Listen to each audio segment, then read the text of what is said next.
game has messed up the pitch a bit more. Thankfully, the women's are not as heavy, so they've not turned it up so much.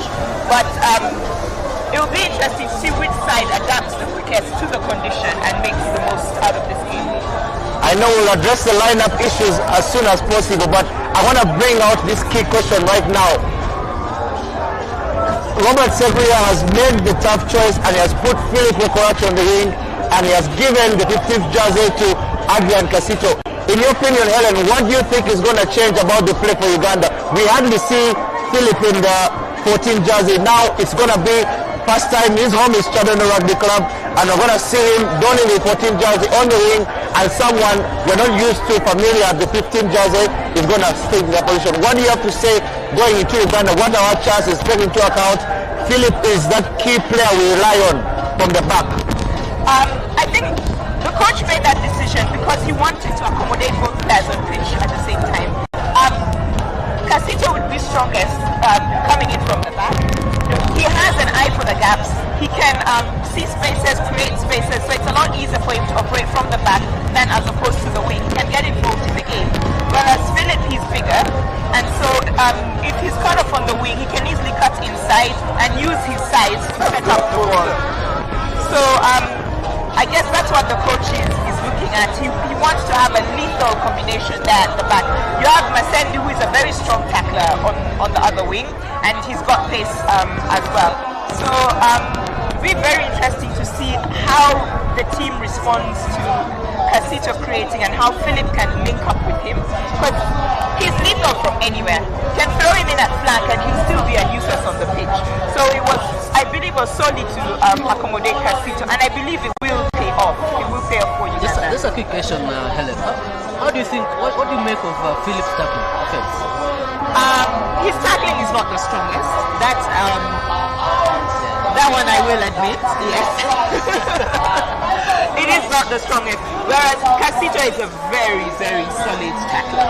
He's very solid. Yeah. And then of course you have Ivan Magomu coming in at 10.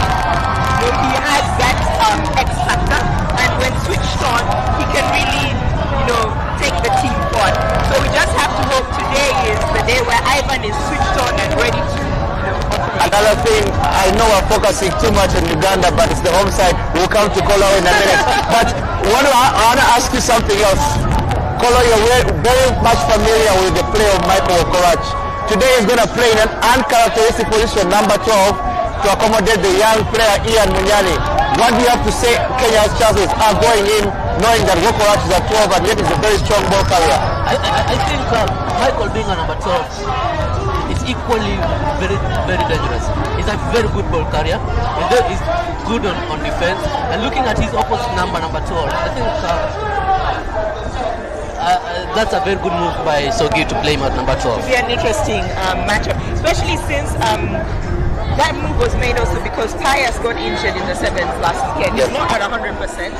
So at least you have a strong tackler in Michael closing down that channel. Yeah. So, yeah. Kolo, coming to Kenya side, we realize that the coach has managed to bring in Andrew Monday, a fixture in the 7th squad for Shuja. We see him every day on the 7th circuit playing. And then Billy Odhiambo had a good game in the game in Kisumu. And now we have Jacob Oje, who captained the 7th squad. Now he's back in the 14th jersey, and taking into account that he'll be facing off with rather inexperienced Robert Masendi. What do you have to say about your chances on the wing? I think we have very good wingers, especially Jacob Oje. He's a natural finisher. He can finish off the slightest of the tiniest of chances that he gets. So I think the coach knows and knows that Jacob is very, very, very vital to us get, because in Kisumu we got overlaps, but we didn't have the correct or the right type of player, profile player to finish off, who is as much lethal as Jacob was. Well, we'll take the camera to Michael Okorachi celebrating 100 games at Chadona Rugby Club. A huge achievement for a player of his stature. He's captain of the Uganda 7th squad and is a a leader in this squad and where he plays this club rugby for Leaders Rugby Club. Uganda's chances of winning this game strongly rely on his prowess and ability to match up their opponent and kill the game at the start. As you see the teams coming on the pitch, we want you to address your flyer, Charles Cooker. He's a very rare player. We haven't heard about him. What do you have to say? Uganda has been known to suffer from native civilian. What do you have to say about Charles Cooker? What I can say, it's going to be an interesting afternoon for the young flyer. Okay. This is his second game at this level, and I think and I believe that he will have a good afternoon with him. Well, he has Samson or someone near him, so I think the experience of Samson will come to play. He will actually really help him. As you see the teams lining up on the pitch, we have Kenya in red, and we have Uganda in black. They say Kenya Tuko, and Uganda they say Tuli Maje. So let's wait and see what action is going to be brought for us here. Elgon Cup, second leg. Game on. Game on at Chandondo. Uganda leads by 3 points. And I'll see the Kenyan coaching staff and the Ugandan squad on the pitch. And we notice some changes in the lineup. We'll bring them to you. The changes of the lineup, but we are seeing some interesting selections.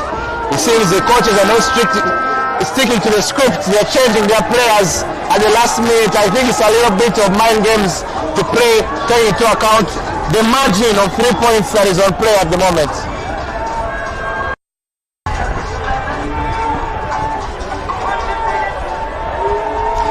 And then the match, the referee, Stradberry, is an experienced referee. He does his super rugby. He is a super rugby referee, yes. Also does test matches. So I think. Also, I think taking into account the weather conditions, the breakdown is going to be key. And Bill Scott Berry is strict in the breakdown and the offside line. So both teams have to maintain discipline, taking into account the margin of 3 points on the line. The teams are exchanging pleasantries with management from Kenya Rugby Union as well from Uganda Rugby Union. The Kenya team. That's the chairman of Kenya Rugby Union, president of Kenya Rugby Union. Yeah. Gangla, Odor Gangla. Okay. Is alongside the vice president of Rugby Afrique, Andrew War. We beat Kenya for that. I think we go beat Kenya here on the pitch as well. In the boardroom along the in the current rugby. Very heated. Rugby Union President Uganda, Godwin Karango. They exchange pleasantries with the referee and they're going to the Uganda side.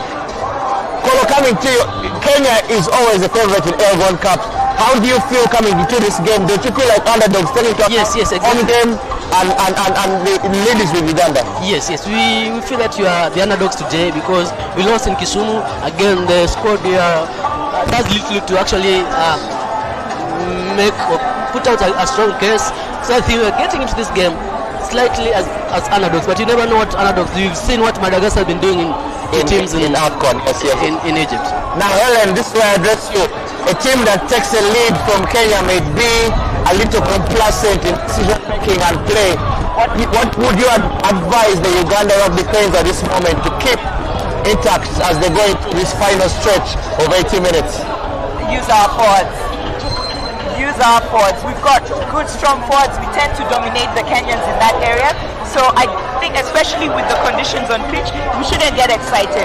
Let's use our forwards, set it up, and if the overlaps do come, that's when we move it out wide so that we can have our dangerous runners such as Philip and Casito setting Chadondo alight. Otherwise, today it's all about the forwards. We expect a very good game of rugby today. The officials have exchanged pleasantries, and now we are going for the national anthems. We respect. This thing scares me. I can't stand it.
national anthems from both squads.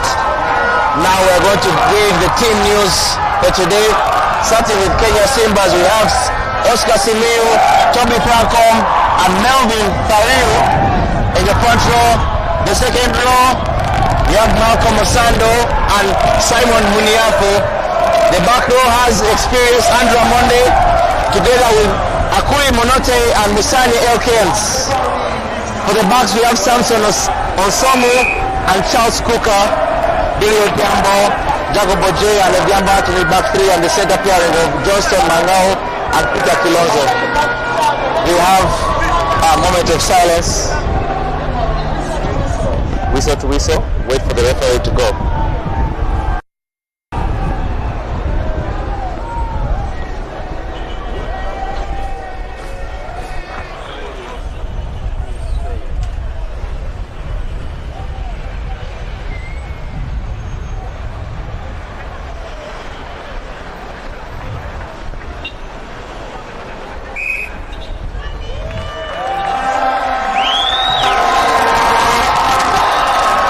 From the Kenya news, now we move to the Uganda team news. We have the front row of Santos centers, Ronald Kanyanya and Asuman Mugi.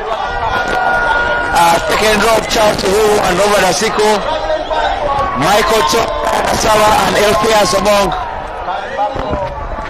The halfback pairing of Aaron Oforioth and Ivan Magombe turning. We have center pairing of Michael Okoracha and Ian Munyani. And then the back three, the wingers, the men of speed, Robert Mathen, Philip Okoracha and Adrian Kasitu.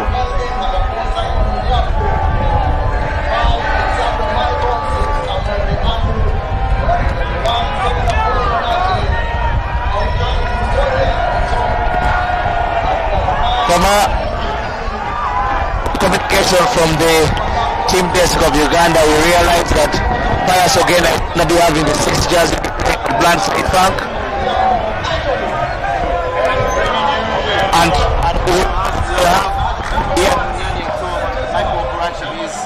routine position of outside sector. So Pius Ogena has gone back to his original position as a backer, and which is good news for us because he's very, very effective there, and it makes up for losing Oketayot. And kick off already, and then Kenya. That is okay. Munati taking the ball in. Distribution from Kenya, building the phases. And they get to the 10-meter line. Box kick loading. Play. Goes for the box kick. Robert Masindi fields. What can he do? Big tackle in the middle of play. Aaron Ofoyo picking the ball from the base of the rock. Long pass to Philip Okoracha. First break of the game. The ball from the rock. Huge screams greeted Philip's trademark show and step and go. Seeing a lot more of that today. From the play game. Yeah, I feel he should have held that, set up the ruck because he had arriving players. We expected that from Philip anyway. Yeah. That wicked step. Yes. I think Philip, the default tackle routine is tackle whether he passes or not. Tackle. Just make the assumption he's not going to pass. Our first scrum of the game. Let's see. Happy. In Kisumu, Uganda really dominated the scrums. Let's see if the Kenyan scrum coach has done his homework the way they did for the women. And that's beautiful from Kenya. Ah, yes. Very beautiful from Kenya. They have.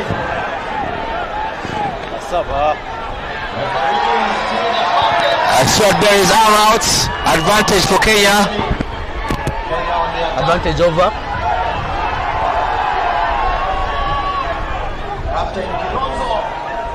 Stolen. Oh, not yet stolen. A bit scrappy right now. Yeah, scrappy ball at the moment. It just keeps changing. I think it's because of the pitch condition. Yes, that's true.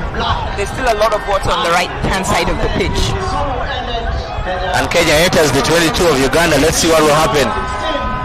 That's Andrew Omondi with the ball. Big carry. It's put down. Pass again. Well attended to by a number of people. We call him Simba number 1. The Ugandans are aware about the threat that he holds, so he's not going to be able to run around unchallenged. And Uganda highly adopting the double tackle approach, seeing both any Kenyan player is attacked and put down immediately. No room for building any gameplay that can severely hurt. And then there's a penalty. Effective work at the breakdown by Uganda. The tackler is going in and straight away you have 1 or 2 players in a jackal position trying to get the ball. Yeah. So Kenya's been penalized for holding on. And Philip will get us out of jail with his big boots.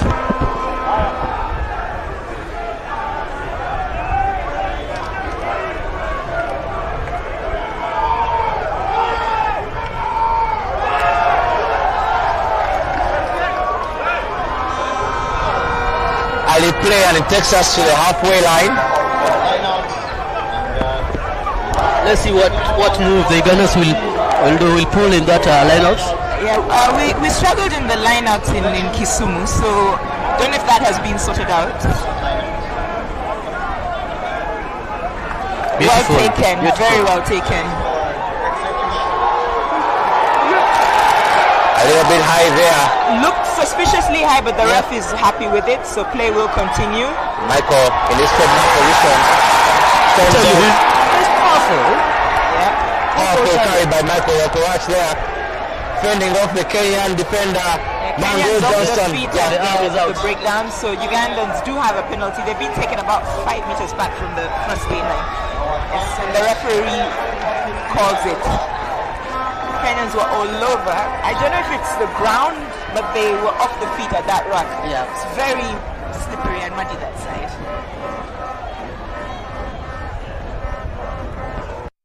Penalty is gonna pick it. It's going for a line out.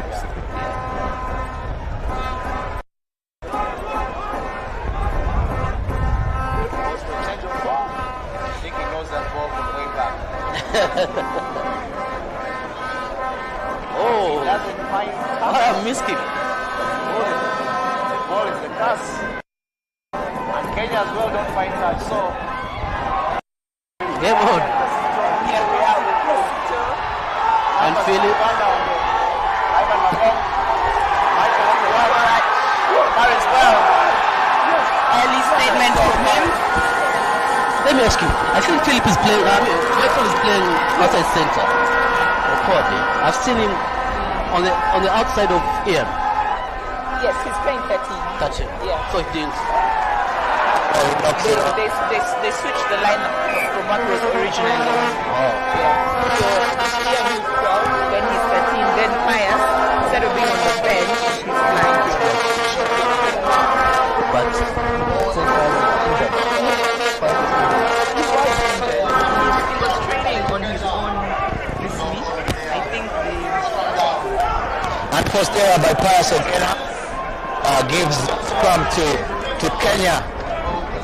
Their half. And Andrew Omondi to the top of Chaco. He looks okay. he's cakes. no one can accuse him of ghost working.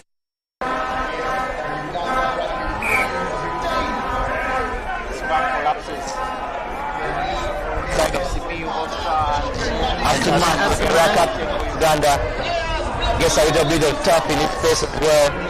There must be some interesting things happening in the scrum. Yeah.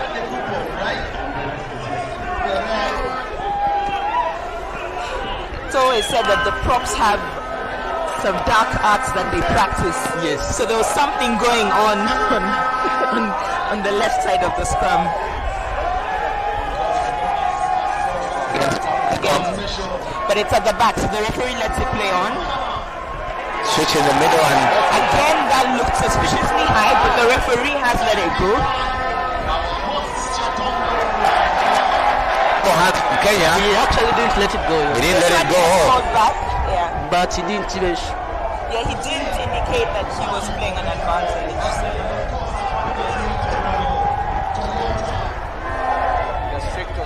tackle, no reasons. Uganda is going high and putting down above the shoulder. It's a good kick taken Kenya right up to the Ugandan 22. Come to throw.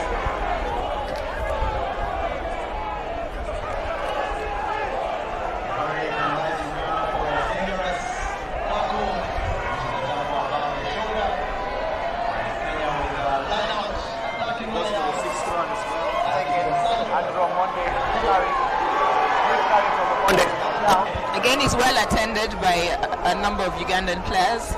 3 points on the line. Yeah. That's Malcolm Onsando. I think his father is very well known in Uganda. Yes, Monsando. He was one time a coach of Entebbe Mongas as well as the men's national team.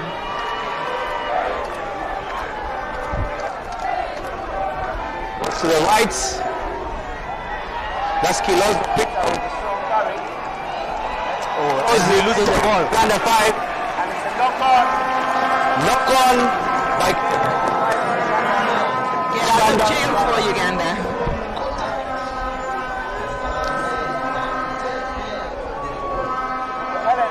the experience as a player. What do you have to Say the conditions being muddy and players suffering and eventually they cannot be able to see. So they're having someone wash with the towel off some mud that covered the left side of this space?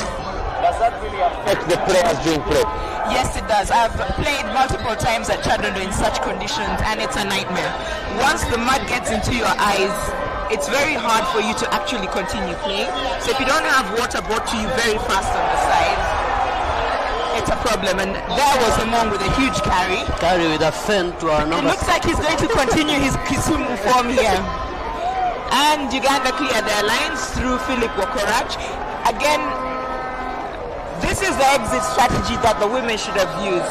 Philip Wakorach came off his wing into the first receiver position after Among's carry and has got us out of our 5.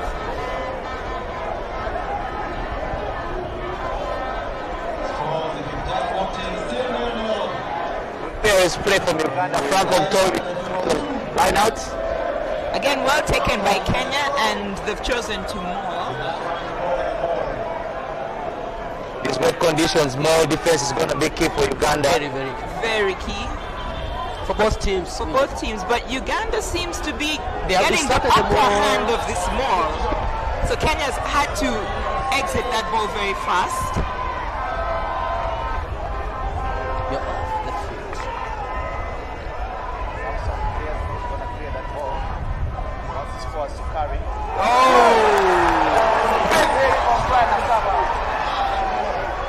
He was up and out of that line very fast to make that hit. That's a good carry from Melvin Leiro. Oh, Well intercepted by Philip. By Philip Wakorach. very well read pass from Charles Cooker. Yeah. Very poor pass, and this is handed the ball right back to Kenya. Interesting. Again, in this situation, Are they nerves or what? it should have been nerves because of that ball was flung to Asuman Mugera and he was not ready for it.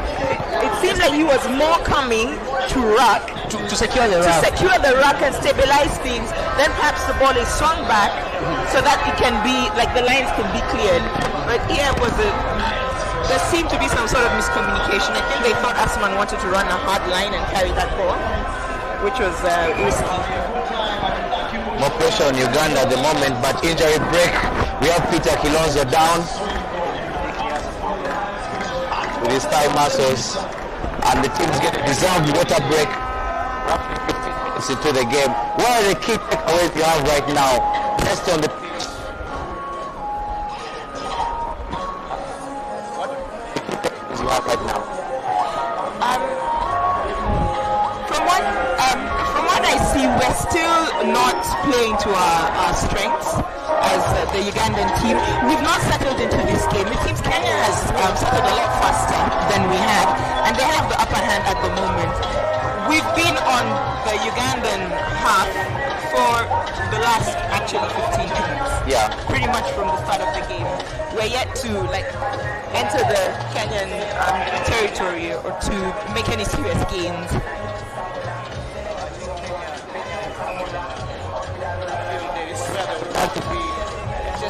Chasing a game of 3 points. Exactly. They're in the right positions. They're getting the right positions. They have a scrum down in Uganda too. So let's see what they can come up with attacking wise. You can see that Michael Korach has moved into the 10 position for defense. So Is he that? Yeah, and they read that right. Magom. Penalty for Uganda. Well done to Magomu. Magom. Small boy, but he managed to get that ball, and the tacklers first to release the ball.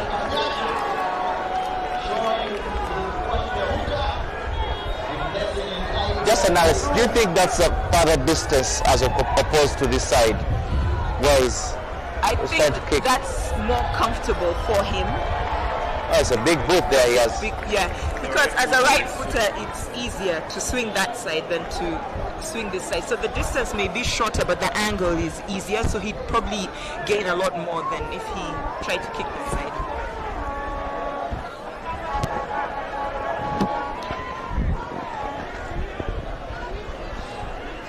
Ruben. You're talking points in this first half. Well, the game has been very cagey up, but yet both teams trying to study each other.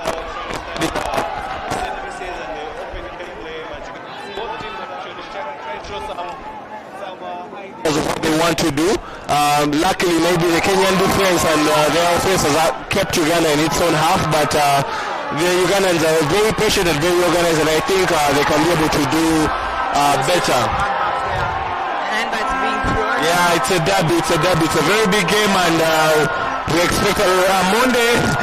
We wanted to go score like the opportunity probably is, while others are in handbags for him. He chose to actually go. You leave your team in the handbag session to go and score it. Well, if you're going to get 5 points out of it, I think it's one. So it's a good thing that the ref has the game under control.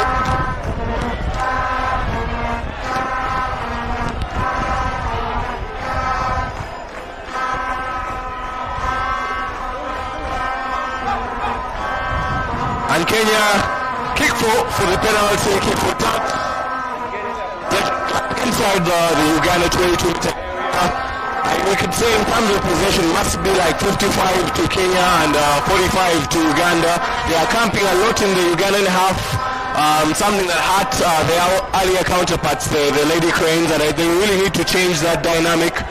Very good line out. Well taken line out. By the Kenyans, and the maul is affected. Got a very good maul going on. Track and trail, unfortunately.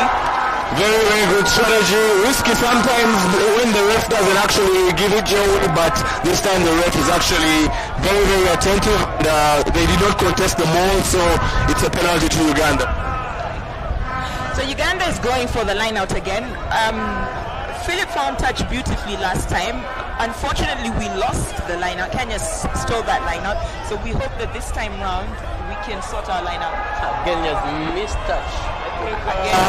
Philip is trying to look for too much distance and forgetting that he needs to put that ball into touch, which is going to hurt us. Those small mistakes are what we are going to have to pay for. Actually, in a game of this magnitude, the small mistakes you make are what determine the final result. So we need to air those out before they actually really hurt us.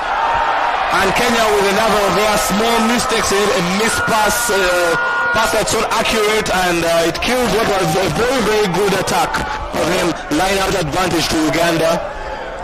What do you think about Uganda's set pieces so far? Well, you could say they've been hot and cold. Sometimes they're getting them right, sometimes they're not getting them right. And that's something they need to work on, especially in these very slippery conditions. The set pieces, the scrums, and the lineouts are going to be very important when it comes to any part of, first of all, getting possession. Secondly, getting to the areas that you want to hurt the opposition from. So they need to really clean up. I could say credit to Kenya, whose set pieces are a bit better. You could say slightly better than the Ugandans. Brian Asaba looking for a lot of work, tackling, and penalty. Tackler not releasing. And again, Philip gets opportunity to find touch. You could say this is one that would really get Uganda into a very, very attacking situation, so he needs to get his bearing right this time round. And focus on getting as much distance while getting the touch as well. But letting him go for too much distance for getting touch. So he has to find the He should find touch, not going for the distance. Every time he's going for distance, no finding touch. That's true. But this is an easier kick for him to make, so I believe he will easily find touch. looking for, but he does find the touch. Good kick anyway. Yeah. It's been a while since Uganda has actually visited the Kenya half, but now they're there. And we can see that the sun is trying to creep out of the clouds to maybe give us a Good sign. It's a good sign, isn't it? For the visitors. Is it a good sign for the visitors or for the home side? Because I think both teams have runners, so Again, Uganda. That's a second liner that Uganda has lost in a promising attacking position. This is going to be a challenge. If we can't get our set pieces right, we will not have any attacking platform. Ronald Kanyanya really needs to find coordination with his jumpers. Collected very well by Philip Okorash to Adrian Casito, who was preferred at fullback today.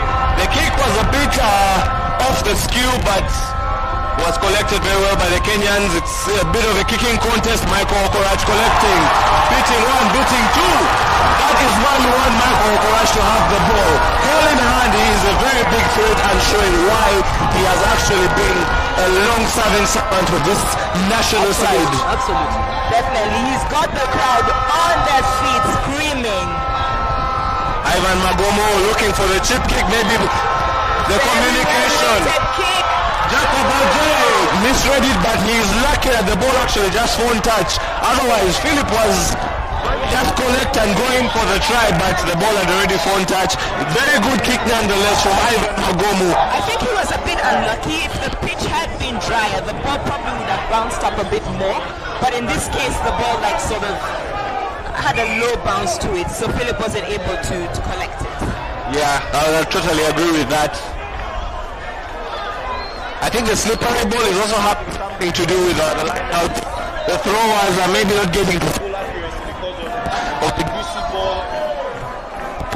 as you can see. The sun is out, But for the players, it's still a very, very wet pitch, very muddy pitch. So, yeah, it only helps us the guys that are actually trying to watch. game is still nil. Remember, first half advantage was 13 to the Kenyans and 16 to the Ugandans.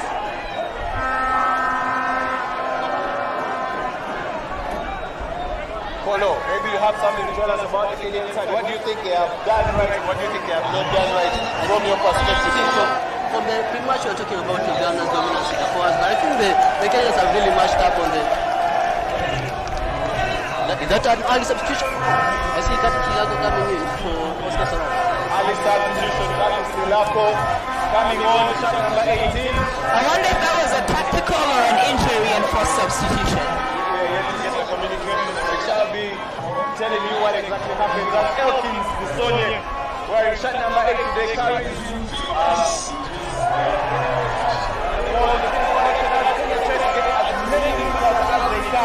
the short spaces, creating some much needed gap for their backliners to run. With the sun coming out, you could say it is in the advantage of rugby in general because people have been able to play some free-flowing rugby. Alonso tackling Munyani without ball and the advantage is to Uganda. Michael Okorash is a big friend for those that are watching for quite a while. You know, Michael Okorash is very, very capable. Yes, made a penalty. Interesting thing. The referee calls for penalty. The half of Ugandan team is pointing at the post. Yeah, because we actually have so many kickers and Michael, actually Philip has the legs to actually find that. Let us find out if he actually has also the accuracy to get the 3 points. Usually I'd say this is a very easy kick for Philip. We've seen him nailing such kicks, even kicks from the touchline.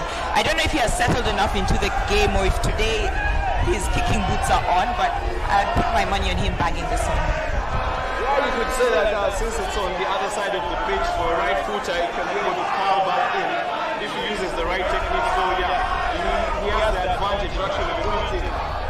And you could say it was a silly penalty to give away from the captain, Peter Kilolo. He shouldn't have tackled the man without the man getting the ball. And very, very good observation from the referee who was able to see that.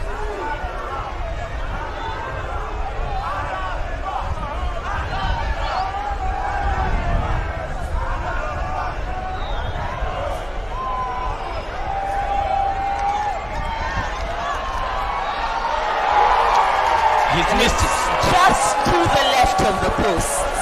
But Ruben, I always wonder, Philip, he's a very good kicker, but in some games, especially high pressure games, even at club level, his boot just deserves. Well, sometimes not got the best of everyone, but he needs to work on that. We see No one wanted it. And Kenyan touched that ball before it went out, so Uganda will have a line out. So it's going to be a Uganda line out. Uganda needs to start taking their chances when they come. Philip Okoroch not putting the ball in between the posts, so it's still 0-0. Remember, 16-13, it's just a 3-point margin, not like the women's game. This one is still up for grabs for anyone. Until the 90th minute, everything is possible. Wanyanya with the getting those are 3 from the last 3 lineouts. He has not gotten any right. He needs to really polish up. This is going to be a challenge for Uganda. Something needs to be done to sort out the line-out rules before the game ends. Samson Onsomo with the box kick. Straight to Philip. Offload to Aaron Ofoego. Just a penalty. The ball comes out eventually after some slow ball. Brian Ogenia slips but is able to collect himself. Today he's playing in his natural position in the back row. We have Look at that matchup. next year's grab the captain. Good carry by Asaba. Really looking for the walk. There is no resting for the back row. They exactly know what they need to do. The ball goes out.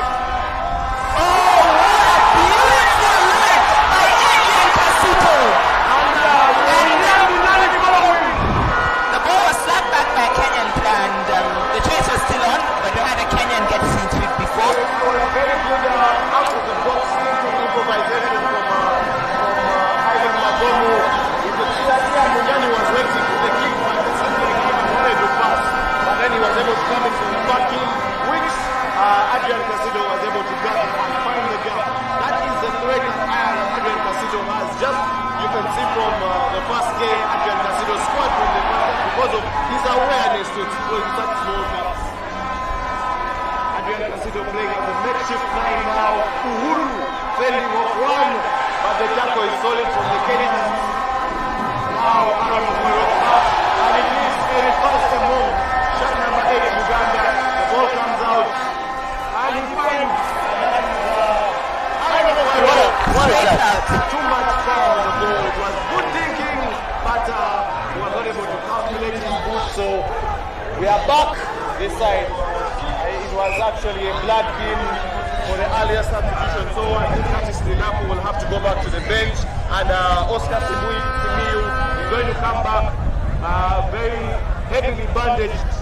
Let's hope everything is okay. Remember, rugby is a game that emphasizes safety first and foremost. Curtis Linapo put in a good shape in his short stint. Simiyu Oscar is back on. Linapo will have to wait a little bit longer.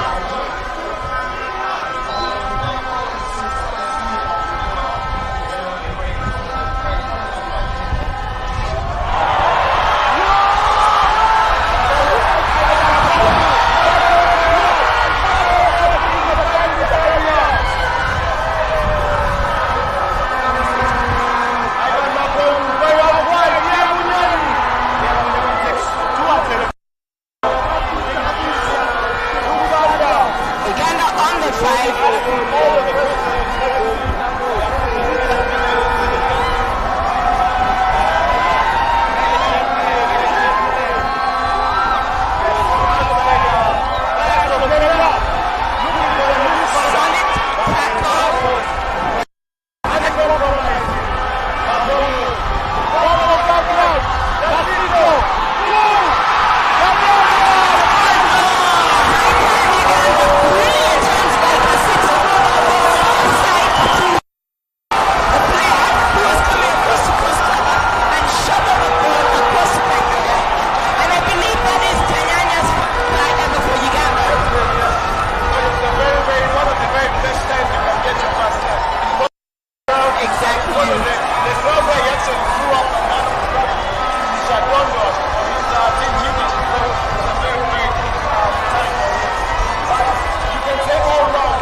Ruben, do you think that try by Paul Kanyanya is going to erase his weakness? Yes, I think the coaches will cut him some slack. You know, if you make so many errors, make a good one. Once you make a good one, people will try to forget the other. So he has errors. got a few more minutes on the pitch. So he has been forgiven for his line out throws. But he still needs to polish up. Yes, he does. But perhaps this try will build his confidence, get his throwing on target. Maybe because the sun is coming out, and maybe even the ball boys need to keep bringing the towels on to clean those balls. Philip again. Good looking kick, but again to the left of the post. But again, in the pre-match, we spoke about our number 10, the Kenyan number 10, Charles Booker. And you see that try came from an error from him. He's on test at this level, and I think he just needs to play basic and this no fancy play. A game of this magnitude, it's always for new guys, it's always baptism by fire. So they should just hopefully he grows into the game and the game doesn't overwhelm him. So let's just hope that everything is good. But he looks like he's a very, very good youngster, very easy with ball in hand, soft hands, very good skills. His kick is collected very well, but it is advantage to the Ugandans. Scrum down. That was fortunate because the Ugandans totally mistimed that kick. I know. And literally fell into the Kenyans' hands. It was a miskick except from Booker, but when it came, it actually bounced to Kenya's favor. Exactly. But luckily, they let out of jail the Ugandans. Yes. So we need a big scrum to get out of our half. Definitely. And we see Michael has now come into the 12 position. So I'm anticipating a short ball. Yeah, I was actually also going to say that I'm anticipating a short ball, but don't be surprised to see a second line attack with Philip at the back. Philip actually is undertakes the short ball. Interesting. While Sogena looking for work, Ivan Magomo looking for the territory. Anthony Ajo collecting on the second attempt and getting some very good meters. He's still going, and the support plate drops the ball. Billy Omondi. Billy Omondi is unable to recollect. We are seeing on the Kenyan touchline, some players are warming up. Shot number 16, we're going to bring to you their names. Probably the coach is not happy with something. There's some communication going on. Musila Griffin and one of the backs, they have actually been warming up. The back is Michael Wanjala. Michael Wanjala, the backliner, they've been warming up. Maybe some early changes, maybe just to show the guys on pitch that, hey, you have to be serious with what you're doing. Any change can happen at any time.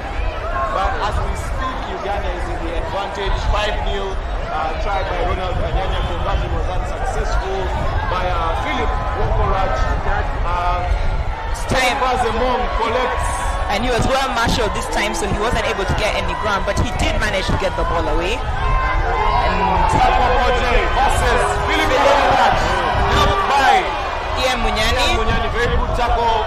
The man who's slowly getting into the Ugandan team and getting more game time. You'd say that's been a long time coming, and credit to Sogi this time for not playing the back row higher in the back line. He's using Nacho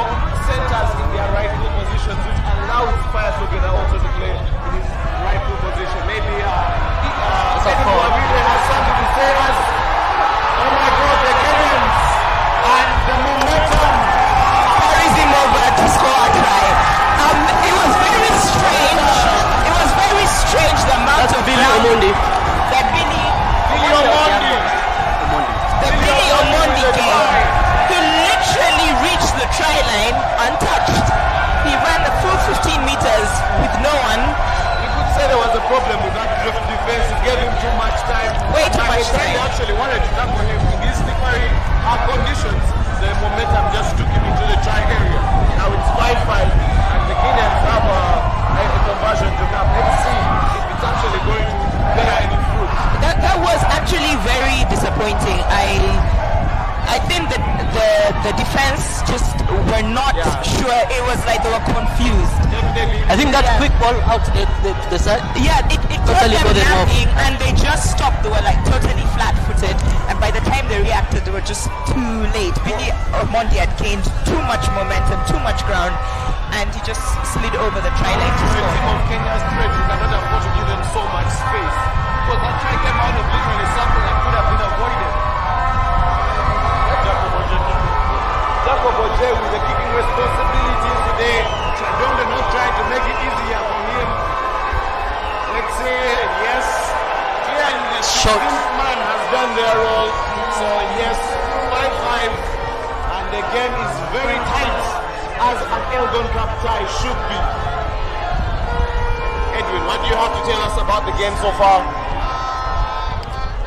Well, I want more action. I want more change. But more variety, be more lively. We had their first match up here, and now I think they are matching up on the kicks as well. Let's wait and see how that will happen. I think Kolo is in a passing mode. Kenya is on the scoreboard. The African has become a little bit complicated for Kenya and Uganda. Whoever wants to win it more will win it more. We have Harry from Kenya in their 22. And they're setting up a box kick from some sort of something. We're going to see the building from Uganda. We have the players of home at the back and Aaron Okorie as well. I think that's some one to go. Foyroth gets it. Zito.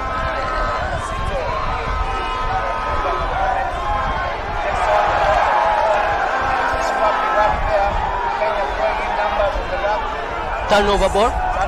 Yes, it is. Moro, it is. And Kenya. No, Uganda still have the ball. They've recovered from that. Oh, fuck. That is 5 centimeters size. It's going here, it's going there. Exactly, it's just happening so fast. Oh, lovely ball to Wakos, but unfortunately he drops it, and suddenly Kenya are on the front foot.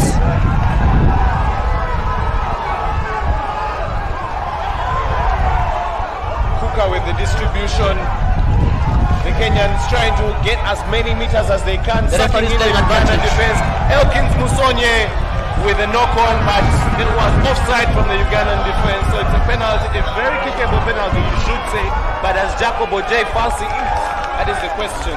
They've gone for post. Peter Kilonzo steps up as the captain and says, let's take the chance, let's go for the points. And Jacob Oje will step up to see if he can get Kenya ahead. Remember, right now as it stands, a draw favors Uganda to take the Elgon Cup.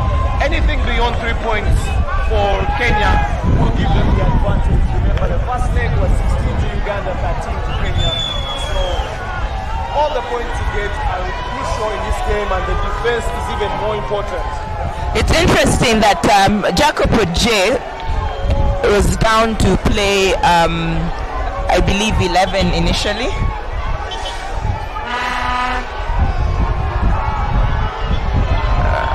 Yeah, so rather he's supposed to be playing 14, but he switched to play the, you could say, blindside wing, so that you have actually him and Philip battling against each other directly, and he's not in this penalty. So it's going to be a battle against the two kickers and the two wingers. So they're matching each other, because he should be playing on the right side wing as a 14, but instead he's playing on the left side wing. I think that, yeah, That's the same. They're going straight up against each other. yeah, as Kenya leads 8 points to Uganda's 5. Kenya now drawing the game on aggregate and leading at Chadondo. Very good kick from Jacob Oje, uncharacteristic nature used to kick, but it works. So the justifies the means regardless. As Kenya recollects to try and find some meters before they go inside. This game is going to be as a Monday to Jacob. Yes, bit 1, bit 2. Oh my God, Jacob Oje is making this time about him too. Samson Onsomu.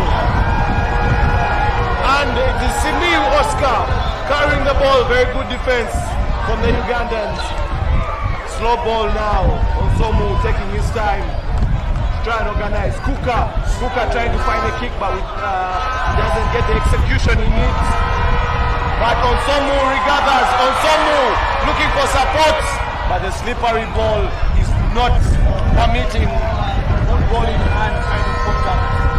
This game is one that is going to be constituted by the set piece, by the kicking, and by the individual matchups.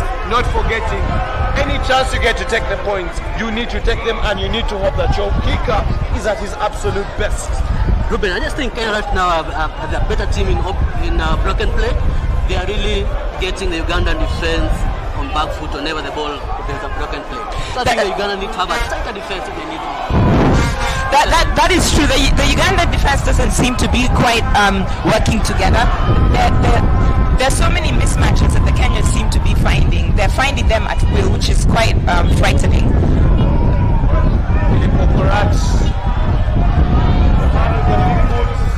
Very, very big educated coach from Filippo Morales. Just inside the Kenyan half. Actually, I just go to the center. And yes, earlier on as you get to say, I have to agree with you. The Kenyans have a slight advantage, especially because of efforts from Amonde and Jacob Oje and Onsomu, who are able to snipe and get the advantage. And the Kenya and the Ugandans need to work on their defense. And I think it would be better to have Michael back at 13, especially in attack. They should really give the youngster some more slack. As Saba steals the line out, Brian Saba, shot number 7, Uganda, blindside as Ofoy Roth gives the ball to his captain, Asuman Mugera. Ofoy Roth to Fire Sogena. Fire takes his eyes off the ball, and this is the second time it's happening. Fire to hold the ball. It's a very, very slippery ball. And such mistakes could hurt us, and it's Kenyans back to the advantage. Again now, I think Uganda needs to calm down. They're rushing things. Again, Pius looked up to see where the defense was. The microsecond that he took his eyes off the ball, knock on. And now Kenya has the ball in a good attacking position. And they've really tested the Ugandan defense. So I hope the defense holds firm. And it was just out of such scenarios that the try came. So you never know what could happen. They could try to use their big ball carriers like the 12. Or they could actually go out because they know they have Kilonzo and they have the winger Billy Omondi who was able to score. And again they go wide. OJ finding the fullback. Fends one and it's to Omondi. Omondi is unable to gather on the first attempt, but he's able to gather on second. We're seeing the fans at the far end complaining about something. It's a battle at the breakdown. Whoever has the best technique. Uganda has stolen the ball yet again. To Aziku, Robert Aziku, shot number 5, Uganda carries the ball.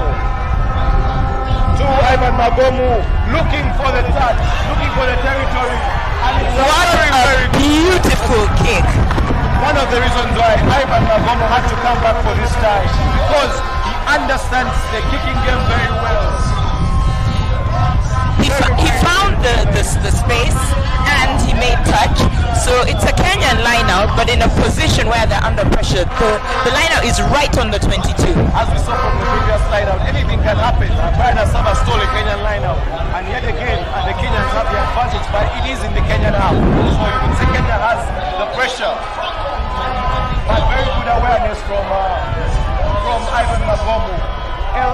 It's Amonde. Andrew Amonde carrying, trying to get some extra meters.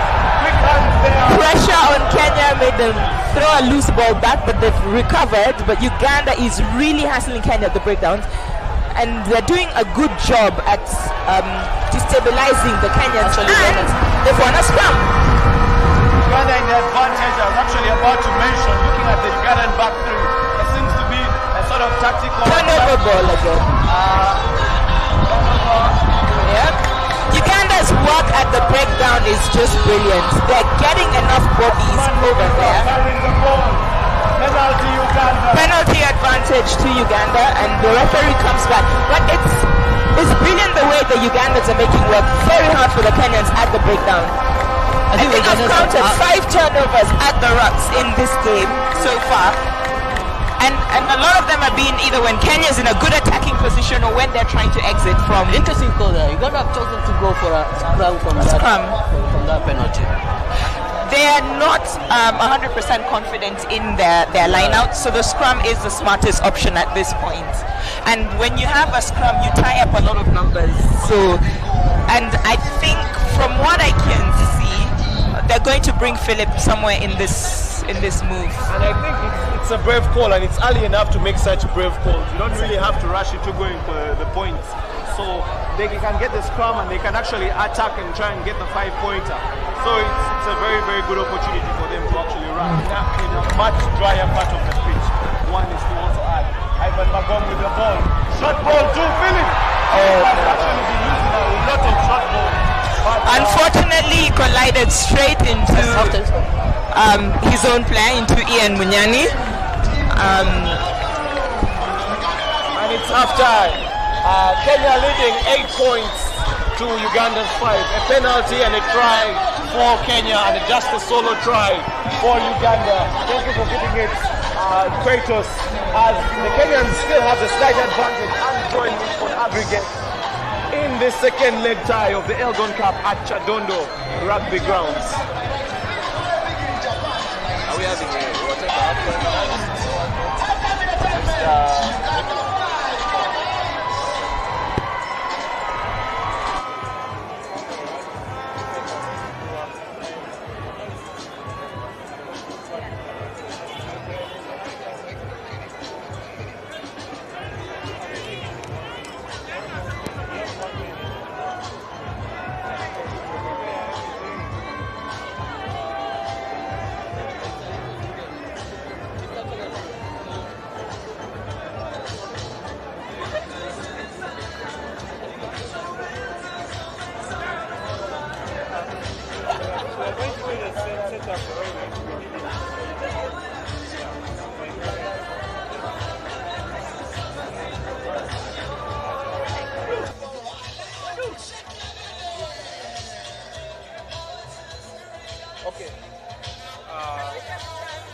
you have to give us a Kenyan perspective right now.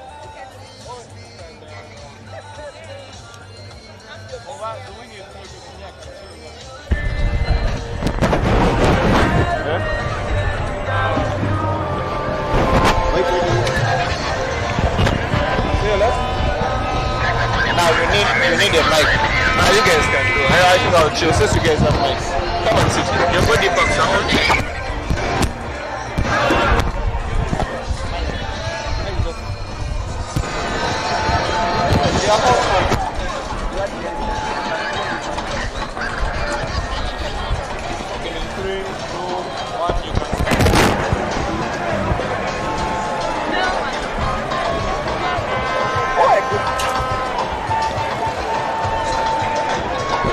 What a half of rugby I've had. I have to get my seats. And it is just first half. Wow. 8-5 to Kenya. First half. 21-21. What do you have to say about this first half of rugby? It's been very unpredictable. The ball has changed hands so many times. But when it comes to territory, I would say Kenya's had like 80% territory. The possession has been, you could say, evenly shared, because in the last 20 minutes, Uganda now had no possession, but still playing more or less in their half. Visited the Kenyan 22 very few times. But what I just found amazing was Uganda's breakdown work. Excellent. Turned over balls so many times at the ruck, and quite a number of the times it was when Kenya was in a dangerous attacking position, so they managed to relieve the pressure from themselves. And then Philip Korache's 2 missed kicks, they're the difference in the score right now. Hello, who are the key Kenya players who are doing well at the moment, in your opinion? I think evidently Andrew Amonde has been very good in carries and at least trying to also slow down Uganda's quick ball. And then the second player that has been outstanding is Jacob J. His matchup with Philip has been very tasty and also good with the kids. Going into the second half, do you think Kenya needs to change something? Remember, they need to win the Elgon Cup. I think we need to have better 10-12 combinations. Our 10-12 right now is not working very well. We find that 2 intercepts from number 10, one here, the other one there. So we think we really need to have a better distribution from number 10 in the second half. Now I want to hear from Helen. Helen, you've seen the configuration of the Uganda lineup, especially the back three. You've noticed that Philip is now on the way and Casito is 15. We're not seeing Philip getting that ball with the 10 or 15. What do you have to say going into the second half, knowing that Uganda is starting to stop? What do you think Uganda needs to do to say and go for the win? First of all, Uganda needs to be more patient in its build-up. Too many knock-ons are happening, unforced errors. Wanting to get those offloads, quick ball, settle down, use our forwards, let's grind our way forward, pull the Kenyans in, then we can release our backs. We've got so many strike runners in the back. We have Michael have some big carries, gaining loads of ground. You have Philip, of course, with his dancing feet. Casito with his ability to find the gaps. It's just about patience. But I really wouldn't change the back three. I know people would be tempted to move Philip to 15 with the hope that when he's back there, he'd get the ball more and be able to carry the ball more forward and find more gaps. But I think this is working out so far the way it is, so it doesn't need to be changed. Maybe one more thing for the neutral, removing Philip from the wing and putting him at fullback will deny us that challenge between him and Jacob Monte on the wing. So I think let the coach reserve Philip on the wing and let's see what will happen. Now, set pieces. The ball is scrapping. What do you think needs to change for both sides in the set pieces? Ruben, what do you have to say? I think with the set pieces, basically, it's about just going back and working on your technique, working on your strategies and how you do it. Because the second half is going to be about the small wins. Once you start winning things like the set pieces, it's what is going to actually give us the eventual winner. So we need to have guys that are actually able to battle. Let the throwers throw their ball very well. Let the jumpers collect their balls very well. Because every penalty that you get, you need to take your points. You need to be as efficient as possible and minimize on your mistakes, especially with 40 minutes to go and it's a draw on aggregate. So everything that you do with the set piece is going to be very crucial for both sides. I like the fact that you mentioned it's a draw. Uganda had a penalty just here in Kenya's 32. Do you think they made the wrong decision to go for the scrum as opposed to going for the points? No, definitely. I don't think it was the wrong decision because it was still early in the first half and it was in a very attacking position. All they had to do was just set up and maybe score. Unfortunately for them, they did not get what the result they wanted, but it was a credit to them to actually try it out. But now going into the second half, they know that they do not have the aspect of time like they did in the first half. So any chance that comes, they need to they take the easiest option to the points. We had a baptism of fire from Charles Kuka, but it seems to have ended well into the game. He's picking up his play apart from a few moments of lapse of concentration here. What do you think he needs to do going into the second half, being the key decision maker for Kenya? I think right now he's made all the correct decisions. His kicking has been okay and he's finding territory, getting Kenya out of their own halves into their. So I think the only thing that he needs to do better is try to bring in the big number 12 into the game. We haven't seen Johnson Mngao at all in the game. So I think Mngao should play more often off number 10, so that at least can trouble the defense, the central defense for Uganda. Coming back to Kenya, do you think the experience of players like Jacob Ojei, Andrew Monde going into a game like this where the score is really tight. How is that experience going to help the Kenyan side to come through this game? I think so far you've seen what they've done in the first half. They've made sure that the team is calm. Even under pressure, they're trying to calm down, boys. Just playing the game.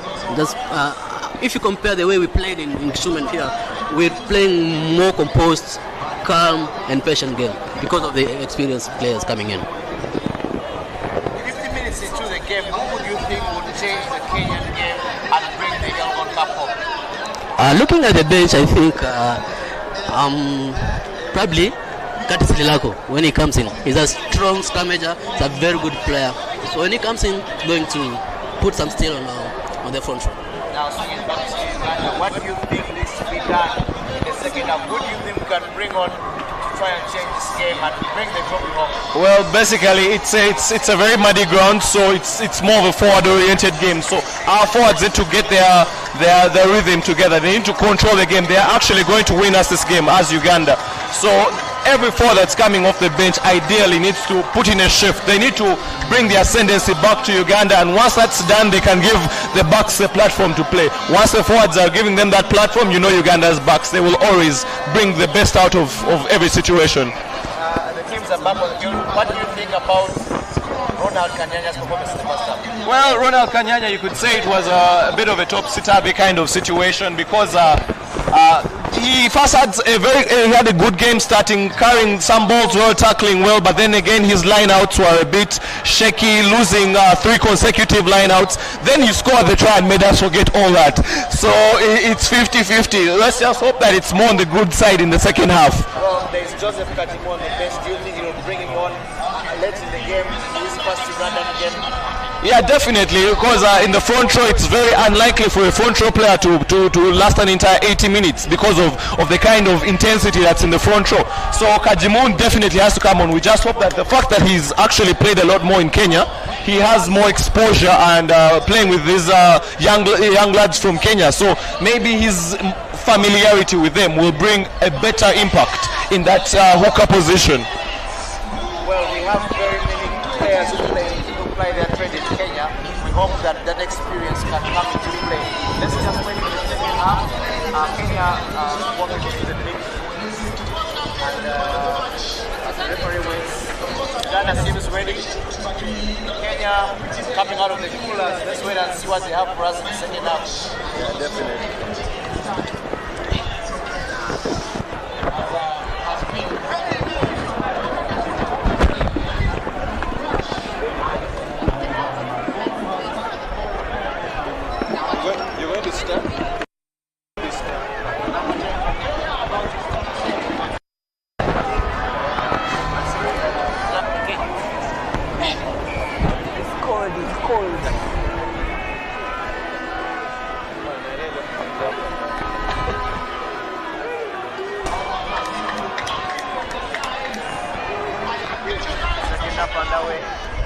Uganda with possession at the moment.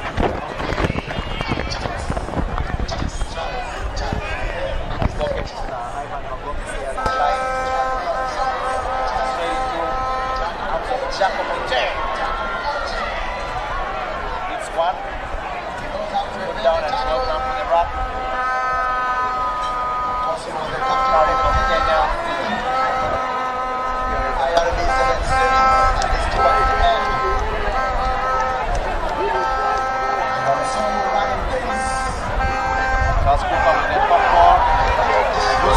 By Kenya. That rush defense from Uganda really unsettled the Kenyans, and they were building up something quite good. And if the Ugandans can rush up more, but as one flat line, then Kenya is going to keep making such errors and not gain as much ground. But what is happening so often is the Ugandans are sitting back and allowing the Kenyans to build the phases, and so they are able to gain territory and to keep possession.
good by Uganda. They need to keep this patient build up.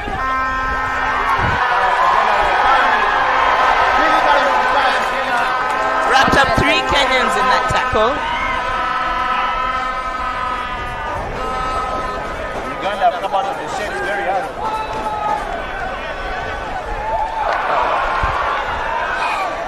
Again, the commentators cuss, just as we were praising Uganda's patient phases and the good builder.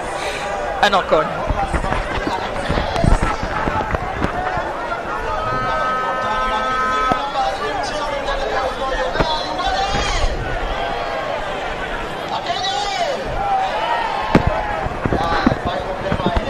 Edwin, don't you think Paul Masendi, the other wing, has been very quiet the whole game? He has been active in fielding and defense. But we can see him manage to attack the Kenyan line. We hope to see him attack in the second half. Perhaps Magombe needs to bring him more into the game with a few short balls here and there. Of the back three, Adrian Casito and Philip Okorach are more active. But I'm hoping he will get his way into the game. And maybe he'll be the one to bring the cup home. Never know.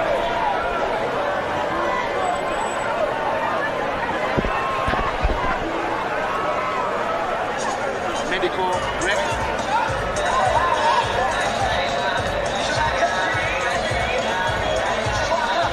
The Kenyan base has just returned from warming up seriously, so we expect the flora of changes in Kenya anytime soon. And at the far end, we also see Paul Efilo for Uganda plays at scrum half and at fly half. He's also warming up, so it's going to be interesting to see where he can come on. Maybe for Ivan Magog, maybe for Aaron Okoiro. But maybe just talking to Kolo, what do you think about Uganda's half-back combination in comparison to Kenya's? I think they are far much superior. They're far much more skilled. They're actually running the show compared to the Kenyans at the moment. Double black, Aaron Okoiro and Ivan. That's what we are talking about. Our number 12 is not. Number 12 has really not been in this game, and because of that, maybe you could say he's still a bit cold, especially in this kind of conditions. If you're not in the game, you will get cold, and maybe at this point you will start rethinking his decisions. Let him look for some work. If you're not bringing the work to him, let him look for the work.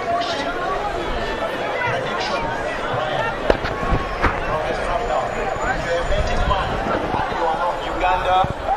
Very attacking situation. We're seeing Michael Okorach going to the blind side, standing next to Paul Masendi. On the open side, we're seeing Ian Munyani, Adrian Casito, and Philip Okorach, and the ball goes to the open side. And it goes to Adrian Casito, to Philip Okorach. Chip kick, kicks ahead, very opportunistic. And he gets it! There was a knock-on. That was a knock-on. Unfortunately. There. I don't even know how that is. Yes. But when he reached there, shattered dreams again, he was unable to touch down. But very good thinking from Philip. I think that's why Uganda loves him. It's bravery to take unorthodox decisions and to try out something out of the box. That's why Philip should say. It's come down to the Kenyans and the 5-meter line.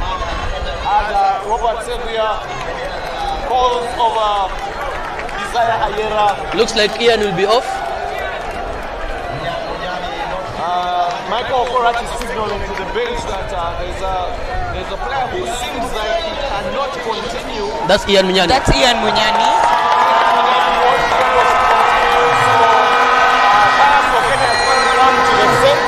And there's a huge cheer for Desire Ayera as he comes on pitch.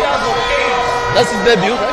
No, it's not his debut. He actually played in Kisumu. That was his debut, but and incidentally, that is my nephew, so I'm very proud to see him playing for Uganda 15. Yes, he is.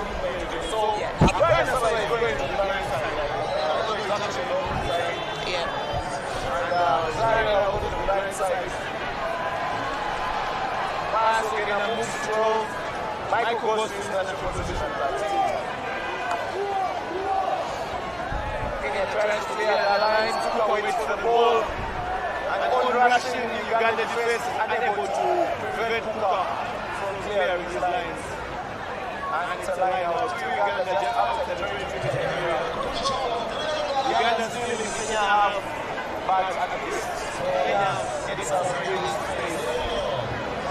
I hope that Munyani is fine. I suspect it might have been a head injury. So he was taken off and taken in the direction of the ambulance. So he is in the ambulance right now. So we hope all is well and that he recovers quickly.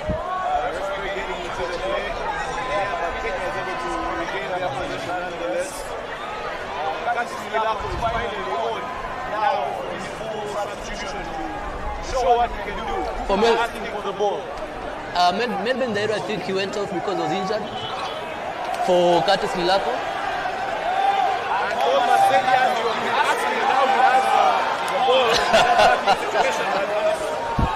He was isolated completely, so he did well to hold on to that ball and wait for support. Yeah. Gaining some meters, going past the gain line. Ivan Mabongo with the slippery ball. Short ball to Kanyanya. Big hit on him. He retains possession. He's going to land the hard way, but he's a strong boy. Fires again, and now at 12. You could say it's a kind of mismatch having a back row playing against the side of the back. No call. Not long.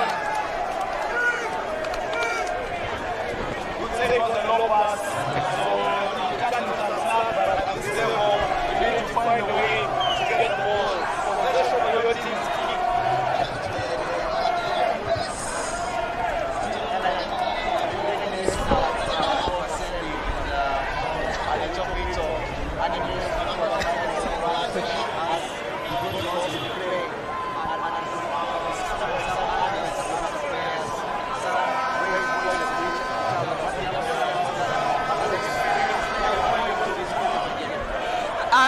At this moment, I mean, Uganda. They want to so they're under a lot of pressure.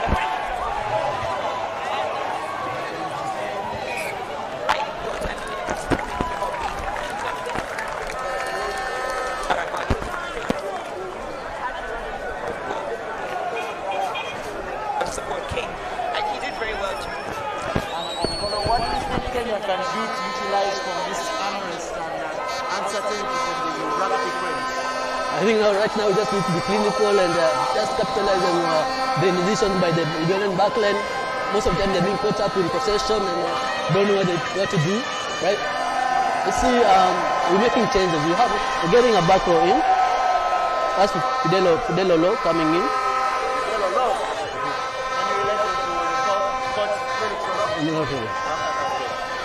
His nickname is Baboon, very ferocious player.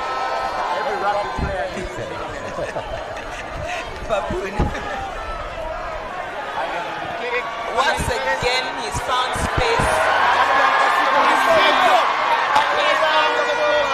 But it's unfortunate that the chase from the rest of the Ugandans wasn't as good.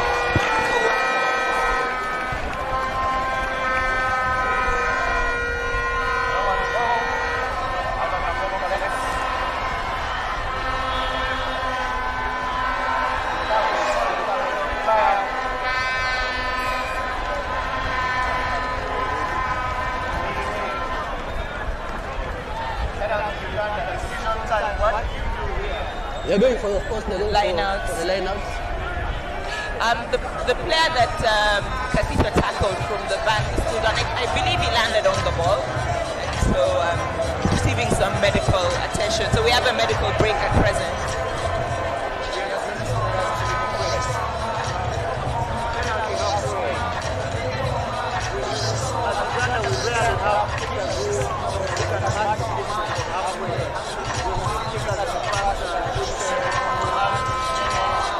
Actually, Philip can actually kick from the center, but I think going by his earlier kicks, I mean, they had the distance, but they just didn't have the accuracy. I think today is one of those days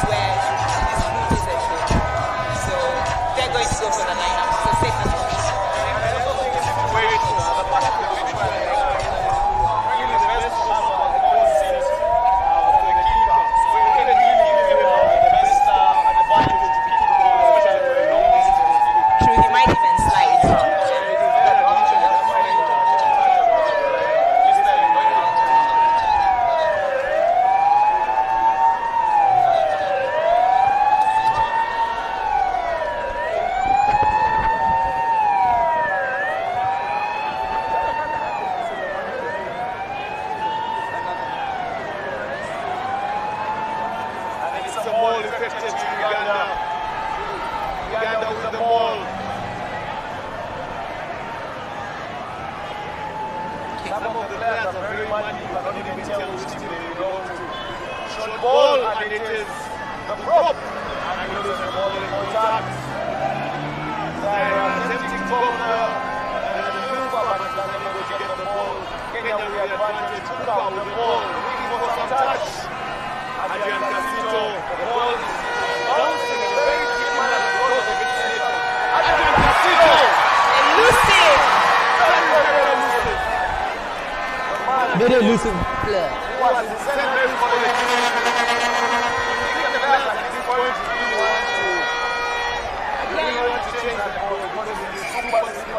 Yes, but again, some of the passes are a bit ambitious in the current conditions that we have. At present, Uganda should be playing shorter ball. Fidel Olo is coming on, shot number 20. Is coming on for Ape Monate. The open side is Banka, played a very good game, but he has up his time and it's time for Fidel now to come and show, to come and add some fresh legs.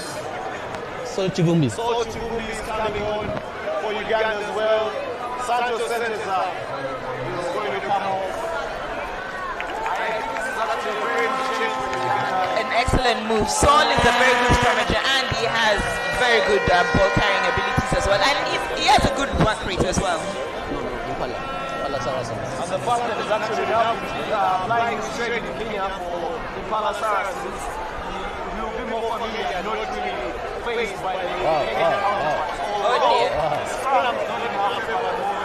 Only Paris, Ivan Makomu, and then tackle first attempt. Zahira helping him with the tackle. The flag is very muddy. Ivan Makomu thinks the back row there.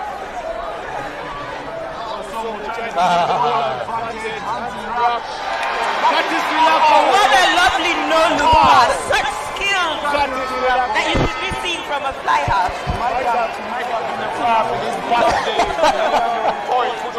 It'll be the game changer the second half. That was a very, very... You called it. You talked about Curtis coming on and, well, that was a game-changing pass.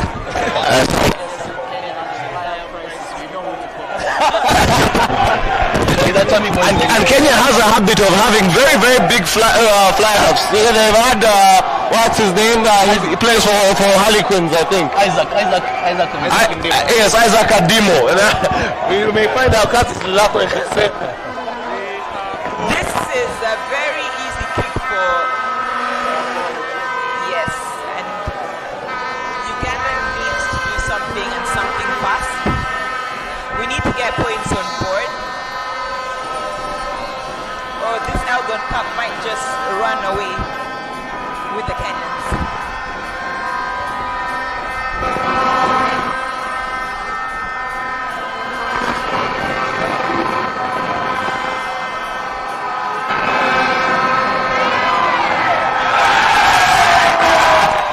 And it's in. So score is now 5 to Uganda, 11 to Kenya. Kenya. Yep.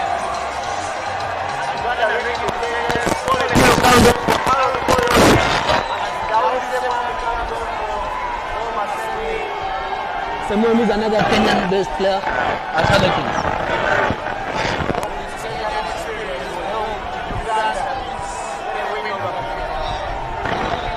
Interesting game. Totally changed. And now Uganda are chasing the game.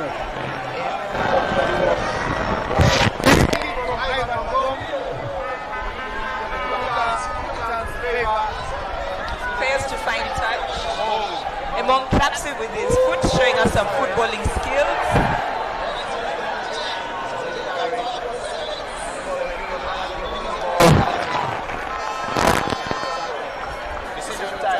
Do you think it's at this point?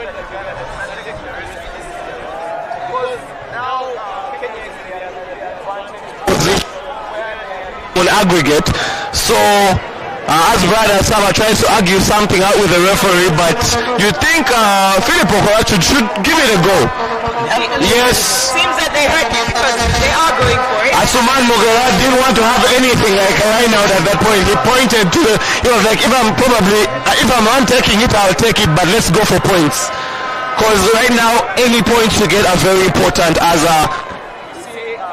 Kenyan players warming up. Shot number 19 and shot number 16. Two youngsters warming up. Again, this kick is well within Philip's range. It's just a matter of if he can find his accuracy.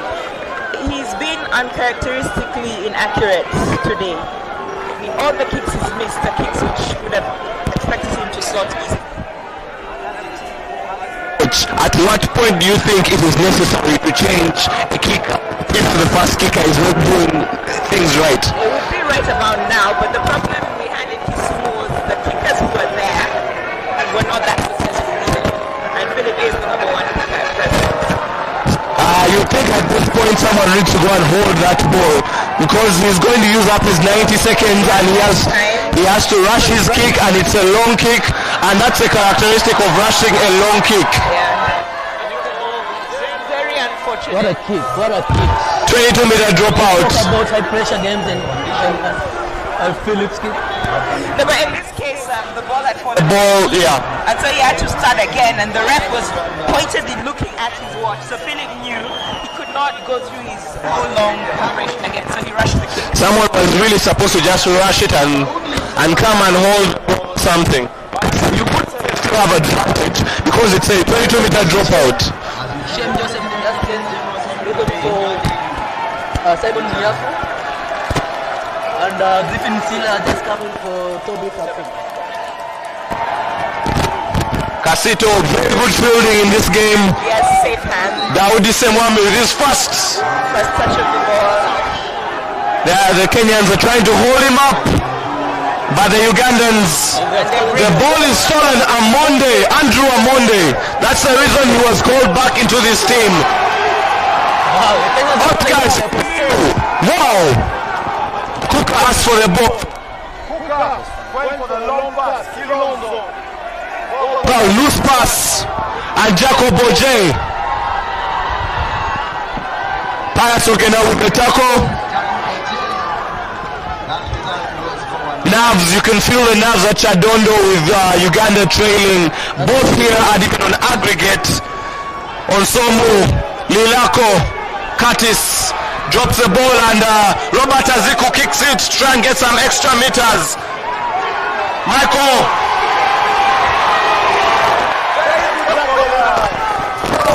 Samami threw his whole body into that tackle. Put your body at, if you're throwing millets, both ball.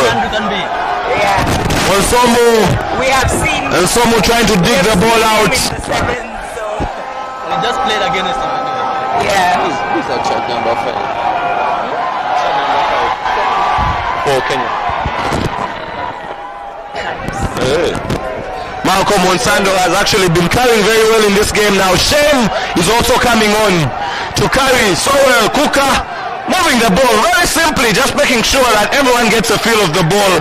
Kuka, ball lost in contact. Advantage Uganda, they can't use the advantage. They come back for the scrum down. You could say desperate times, and desperation is starting to kick in for the Ugandans. They know they are trailing both in this game and both on aggregate. With 22 minutes to go. 22 minutes gone. 22 minutes gone actually. 22 minutes to go. It's very risky times. You could say this was our best opportunity in 6 years to actually reclaim the Elgon Cup, but they still have a chance to get it back. But one thing they need to do is get into the Kenyan half and get some points. As Mike Otto and Simon Olet are warming up, possibly to come on. Olet usually plays at lock and at the back row. Mike Otto, same thing. Let's see what Robert Seguia has up under his sleeve. Oh, the referee nearly obstructing play there, but Ogena with a big carry. Paul Epilo giving it to Ivan Magom. He runs and gives it to Michael, and Michael drops it. That's a knock-on. It's a knock-on. The referee is calling it back. Frustrating play for Uganda. Very frustrating. Again, unforced error. going any further for Uganda, neither is Kenya. Enjoy such scrappy play till they win the Kutopi. I think at this point, strategy in the way you're moving that ball is also going to be key. One is instead of opting for the spin pass in such slippery positions, the pop pass would be better, and people should aim for the chest pass, chest level passes, so that one is actually harder to draw. Pass goes very low in such slippery conditions, it's going to be very hard to recollect. It's very muddy and very greasy at the moment. And you think Kenya has actually adjusted to the second half better, and advantage is showing, rightly so. Osomu and Amonde wait for the ball. Amonde now at 8th man at the number 8 position. The scrum, an advantage to Kenya. They are milking the penalty and they have the penalty. Osomu to OJ, back in, trying to use the advantage. Curtis Ilako, no advantage gained, and the referee says we come back for the penalty. Just close to the 10-meter line for the Uganda half. You would definitely think that Kenya are going to attempt another kick. It's going to be a panic mode for Uganda at this point. Ruben, what might be the problem right now? Uganda right now are under pressure. Nothing's working for them. The scrums are not working. The passes, they're having handling errors, and they just seem to be very indecisive. We were actually having this discussion earlier on. The players had even said, shouting at themselves, I think the pressure is getting to them. They know they need to win this game, and they know that they are playing at home, and I don't think the senior players are actually calming them down. This game is still well in their grasp, but they are letting it slip out, and it's getting to their heads, and they're losing focus. And because of that, that's why we are seeing the errors. We're seeing them shouting at themselves here and there, and now giving out such penalties. And let's see if Jacob Oje can make Uganda pay for their sins.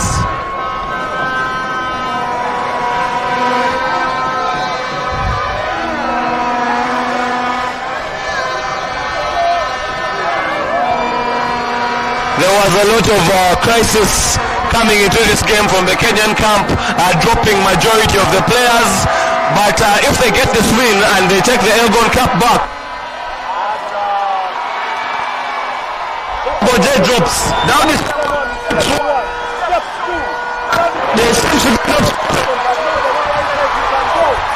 Finally, Oscar Simiyu tackles. What lovely. For the stool. Hey, Uganda is not intimidated. They just need to be patient. Dowdy Samwami is looking for the walk. He's now pumped up. And it's Asuman Mugerwa, the captain. Paul Pilo coming back to the blind side. The referee, for the second time, has gotten in the way of action, but it was offside to Kenya, so it's a penalty. So you could say it's a blessing in disguise. They can now be able to get some ascendancy. Magom now with the kicking duties, and he finds good touch. The ball goes way out of Chadondo into the road. For those that don't know where Chadondo is located, it is in Lugogo in Uganda, and it's just next to one of the very, very busy roads. As Captain Asuman Megera gets medical attention and medical break. Colin Chimbawa is about to come on, most likely for Asuman Mugerwa. Colin Chimbawa plays his rugby for Cobbs Rugby, Uganda. You'd say Uganda needs to be the next team to get the points on board if they are to have any say in the remaining part of this game. Bias again, no, that is Asuman Mugera. They just share the same hairstyle. Probably have the same baba. Diego. Yeah, with Simon Ole Diego. Moving aside from the rock, back around to see.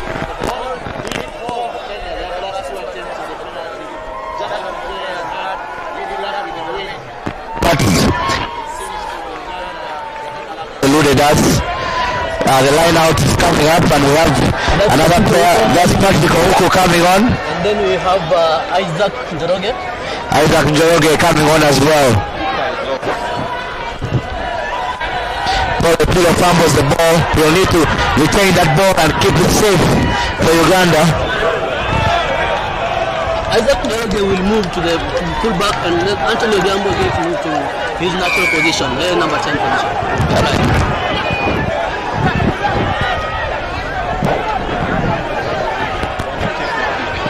Penalty for Uganda.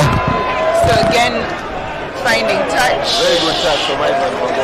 Very well done. And again, another ball to the road. But Uganda now has a line out on the literally on the 22. So in a good attacking position. Just need to secure the line out.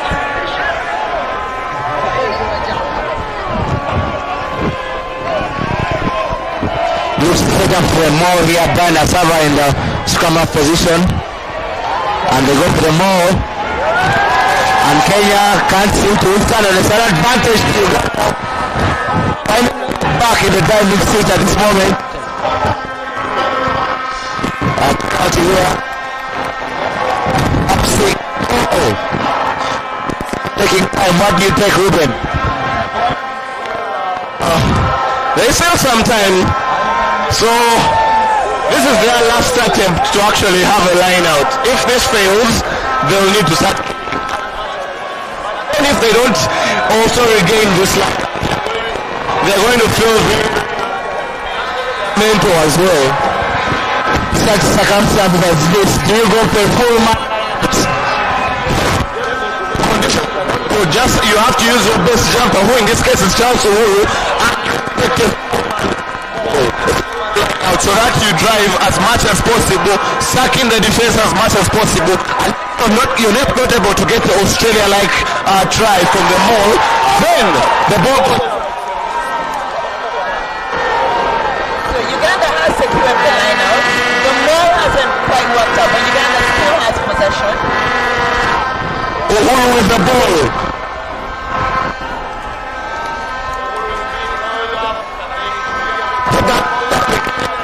No, they are doing The Kenyans.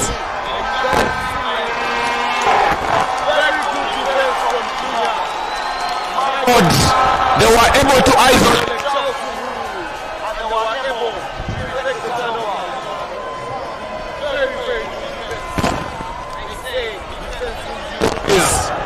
Attack wins Uganda, and Kenya seems to have both.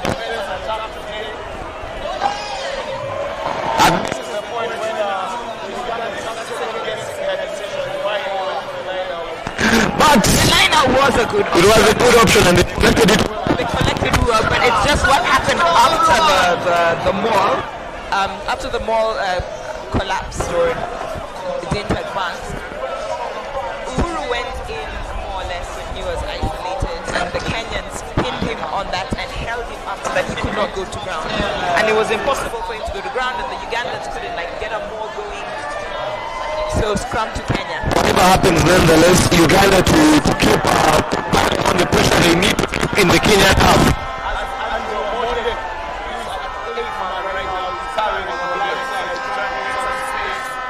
To look for an angle where they can field. It's a box kick. Very good covering from Njoroge. He prevented the quick start. And it's a line out to Uganda at 10-meter line exactly. And now needs to drastic.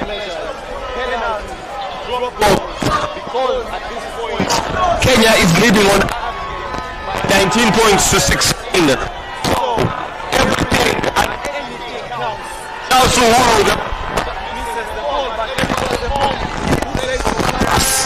is able to shot ball down the Samwami looking for work. He is here to prove to Uganda that that shot 11 belongs to him. Very good work from Elkins Musonye at the breakdown with the turnover. I don't know. threat of two players probably team off. In the first half, Uganda had like very good breakdown work. They were turning over the ball on the rucks. But now in the second half, Kenya, that have been dominating the breakdowns. So Uganda needs to switch back to what they were doing in the first half. They're leaving their ball carriers to go into contact when they're isolated. So it's very easy for the Kenyans to come in and look for the ball. The Ugandans forced to hold onto the ball, and the ref gives a penalty. That's Mickey Wanjala coming in for Samson Osomu. Samson Osomu, very experienced scrum off. He comes off, and the assistant coach is head coach. Very, very commanding and organized performance. A very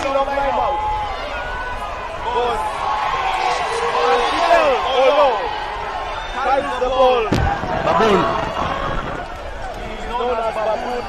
So maybe Paul will tell us Kenyans trying to manage the game at this point. Game management is going to be very key. Pius Ogena back for the first attempt, tackles on the second. The Kenyans are now playing with more urgency, and it's like having thwarted Uganda's two try-scoring opportunities, they're sensing victory, and they're not going to allow Uganda to have another opportunity to score a try. Kenya definitely needs to keep the ball in Uganda's half, away from kicking distance, away from scoring distance, unless there is an individual brilliance of sort. But this is where Kenya needs to be playing from. As for Uganda, something needs to happen, but first they need to regain possession. Jacob Ojay with a dummy switch, tackled well by Daudi Semwami. Slow ball by the Kenyans. Njoroge playing at fast receiver.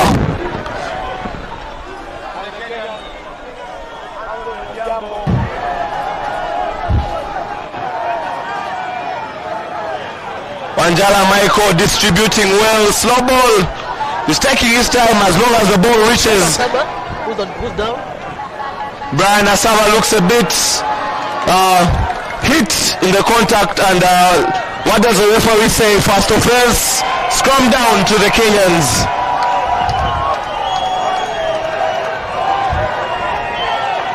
The Kenyan fans are in full voice because they can sense the victory, and you'd say Uganda would they should have probably kicked. Maybe one would have gotten them the draw, two would have taken them ahead, but they still have about 5 minutes to see. Singing a Dutch. It's done. They are going to be. Uganda's going. It has been buried. It's dead. Well, I wouldn't agree with the fans. It is never over until the final whistle. Anything can happen, especially in a game that is so close. On that, remember this for the Elgon Cup. Free kick to Uganda. They take the action play, they kick territory and defend in the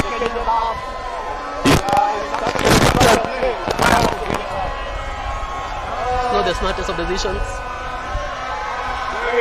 Unorthodox kind of passing from Pole Pilo. Philip Okoracho has been very quiet. You could say at the wing, he hasn't brought out the best of his attributes. Ball stolen by the Kenyans, and it's the Kenyans now in the attack. My God, what a game. Nail-biting encounters only. Oko Patrick, they are marshalling. Michael Wanjala distributing. Michael Wanjala to Curtis Lilako. Kilonzo to Odiambo Anthony. The tackle is made. Michael Wanjala. The referee says ball is playable. Whoever wants it. Njoroge tries to step back in. Desire Ayera taking no nonsense at the contact area. Lilako. And OJ scared because of the... There is a bit of an off-ball scuffle between OJ and Daudi Semwami. What a hit from Elgon. Captain Kilonzo looks a bit concussed. I think he needs an HIA assessment, but okay. On his feet and Magomo. Knock on from Michael again. And he's beating himself because he knows that was an opportunity. He knows that was an opportunity. It is He has under 3 minutes to go. Uganda needs to find a way to get these points. From your observation, if Uganda by any chance was able to get the 3 points and draw this game on aggregate, would you think would be taking it as per the Elgon Cup rules? We don't know what the Elgon Cup rules are. Will they look at number of tries scored, number of tries conceded? Not sure what they're going to look at. The Kenyans are in full voice, the Ugandans are starting to lose their voice a little bit and trying to be a bit more worried. You could say the Kenyans have made the trip to Uganda in the spirit of rugby, are really enjoying themselves. Regardless of whether it is cold conditions or muddy conditions, they are having fun.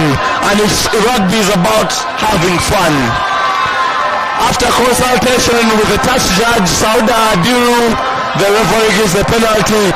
This is a get out of jail card, and you could say at this point, Uganda, it's a do or die situation. Ivan Magomo finds touch just outside the Kenyan 22-meter area.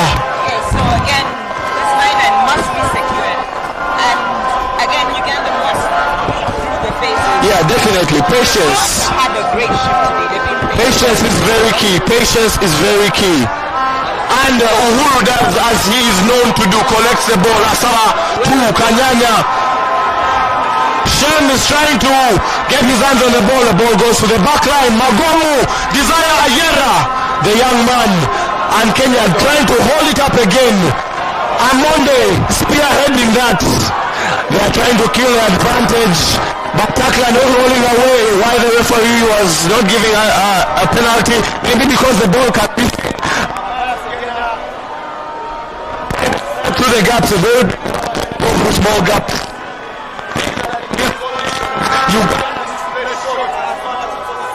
exactly short.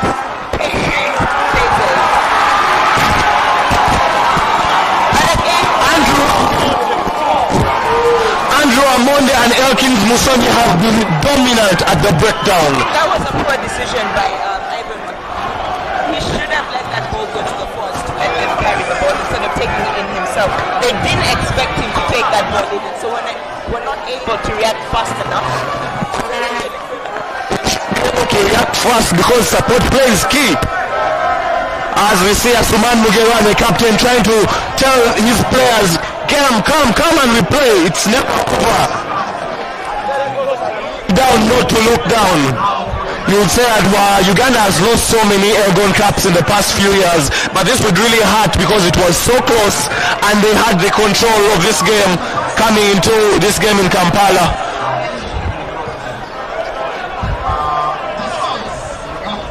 The Kenyans are not in a hurry to take this line out, and right so, because they're running down the clock. Yeah, definitely. Well, the Kenyan fans seem to have the referee's timer, so they have already ruled the game done. Well taken line out by Kenya. Amonde to Fidel, tackled by Daudi Semwani. Kenyans, all they need to do.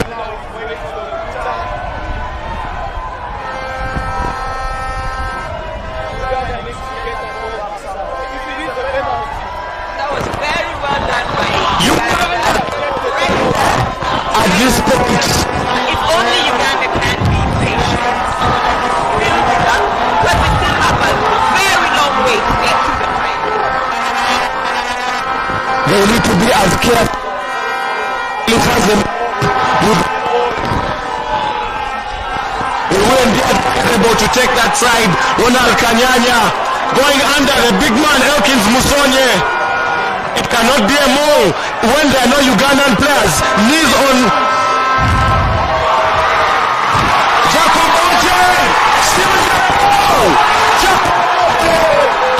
killing Ugandans. passes. Jacobo J with what should be the winner, taking the game. Yes, I'm so excited. So a mistake by Uganda has led to Kenya.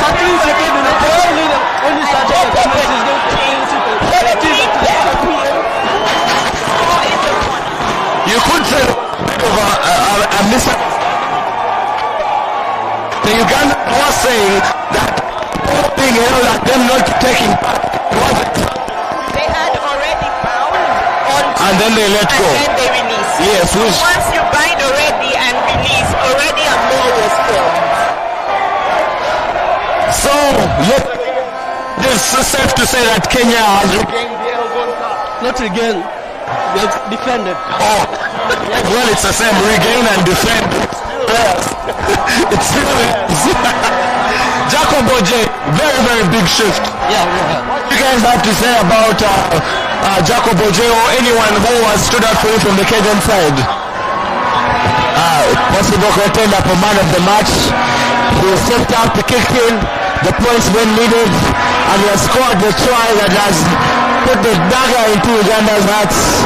Ugandan players on the floor, inconsolable. And it's full time!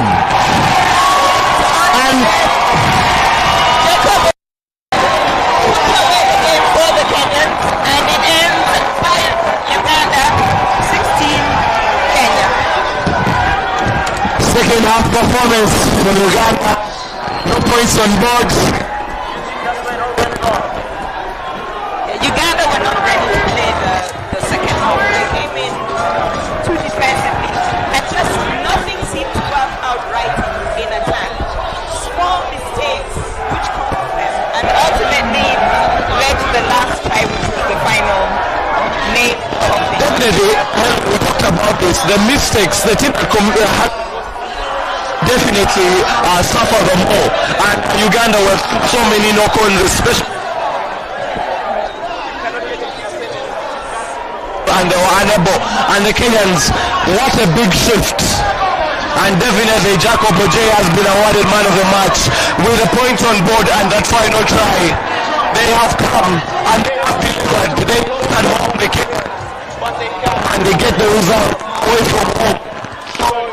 It's a game of 160 minutes over 2 legs, and it was never over. The Uganda just this short. Maybe Edwin, we just have to look at something small for the Ugandan side. Do you think Adrian Kasito and Philip Okorach has worked, because it seems to have really taken work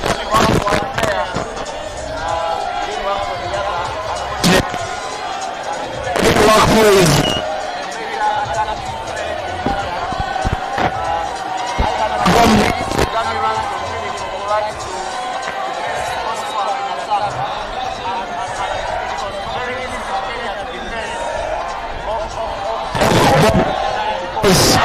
they are not dummy runners apart from the centers who are not as lethal in attack as Philip Okorach. I think the coach will learn from this decision going into the next games that we have this year, and we hope that Adrian Kasito will not be sacrificed. He has had a good game, he has had a good attacking game, he's defended well. Another for Daudi Semwami on the field. Took a big hit from Andrew Monde. He was still in place of Masendi. Kolo, what do you have to say about I think Semwami did very well for the few minutes he was on the ground, on the pitch, and again in Tsum he was very outstanding. He knows these players, the Kenyan players. He plays against them every week, every count. So I think the coach there made a very interesting call to put him on the bench. Semwami tackled hard. He was gaining a lot of ground and he had much wrong. He did very well when he came on.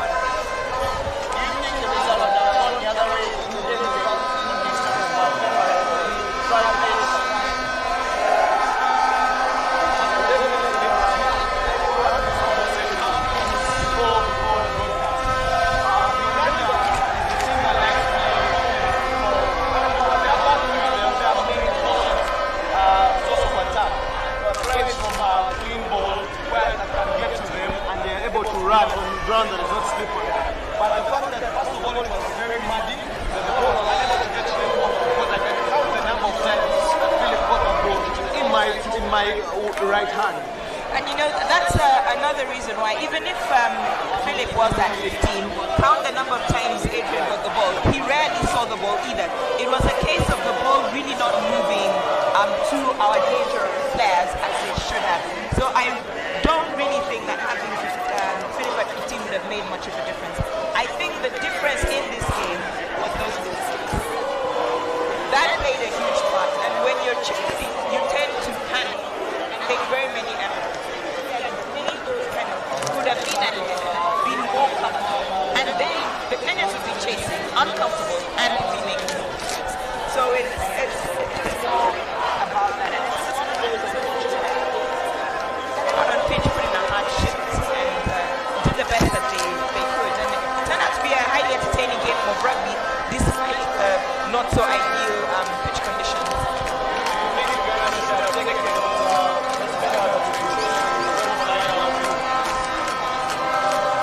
When your kicker isn't having a good day with the boots, then you do go for the lineup. I think the decisions that they made were the best that they could make under the circumstances, and if they had gone for the penalties, they might have still been missed anyway. So it's just one of those days. We're unlucky where our most reliable kicker in the country just did not have his kicking boots on today. We're seeing Robert said we are the coach of Uganda running and talking to his troops. What do you think is going through his mind, and what do you think he's telling him at this moment after losing the advantage of academy? It's a tough one for any coach. Picking up your players, they've put in a hard shift. I mean, everyone threw their bodies on the line, worked so hard, and then to lose. As a coach, you yourself were feeling bad, but your first responsibility is to the players, lifting them, and there's still more games to go. There's the Victoria Cup, then there's the I don't think the there's Rugby Africa Victoria Games. Cup. The Victoria Cup has been cancelled? Yeah. All right, so there'll just be the Rugby Africa Games then. And so I think this is a good move forward.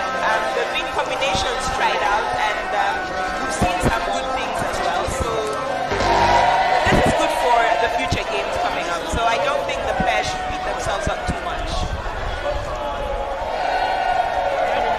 Uganda got it wrong to fail to score in the second half.